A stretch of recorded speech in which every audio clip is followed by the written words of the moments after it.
1995 میں ایک پورا مسافر طیارہ ریڈار سے غائب ہو گیا، لیکن ان مسافروں کے ساتھ آخر ہوا کیا؟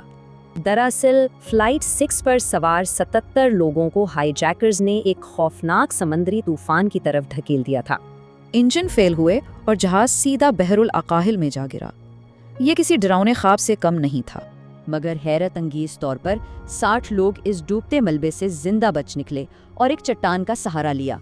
کچھ بہادر تیراکوں نے لکڑیوں اور بیلوں سے کشتی بنائی اور سب کو ایک ویران جزیرے تک بحفاظت پہنچایا۔ مایوسی کے اس عالم میں اسکول ٹیچر مسٹر ڈیوڈ نے سب کی ہمت بندھائی تاکہ مل کر مقابلہ کیا جائے۔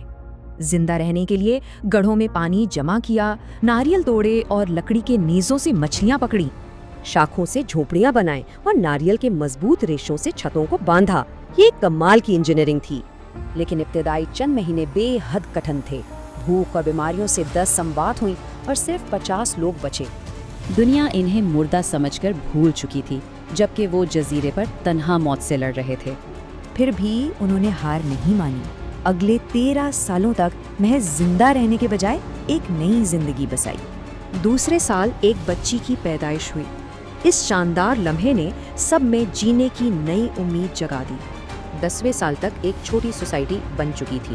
اسکول کھلا اور روزمرہ کے کام آپس میں بانٹ لیے گئے۔ 13 سال کی ان گنت اموات اور پیدائشوں کے بعد بھی جزیرے پر 48 لوگ مضبوطی سے ڈٹے ہوئے تھے۔ پھر وہ ناقابل یقین لمحہ آیا جب ایک دیویا ہکل بحری جہاز نے ساحل پر جلتی ان کی آگ دیکھ لی۔ مسافر کی لکھی ایک ڈائری نے بقا کی اس ناممکن داستان کو حیرت زدہ دنیا کے سامنے سچ ثابت کیا۔ کیا محض امید انسانی جذبے کو 13 سالہ مکمل تنہائی میں زندہ رکھ سکتی ہے؟ یہ واقعی حیران کن ہے۔